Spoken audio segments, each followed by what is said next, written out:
If you are facing problem on the Hilton Honors application, like the application keeps on crashing or it's not loading properly, well, there are some things or tricks that you can apply to fix this problem. First, we need to make sure that your device is connected to a secure network.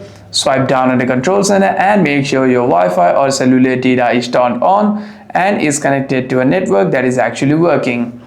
By doing so, you shouldn't face any kinds of problem regarding your internet. However, if you are facing any other kinds of problem on the application, you want to go to your settings, scroll down and tap on general, tap on iPhone storage, and here you want to scroll down and navigate yourself to the Hilton Honors app. Tap on show all and simply tap on Hilton Honors.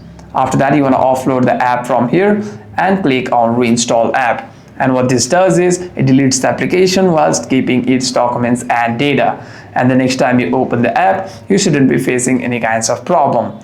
However, if you do face any kinds of problem after this, you want to simply restart the device once and open the app again. Hope this video was helpful. Do like and subscribe.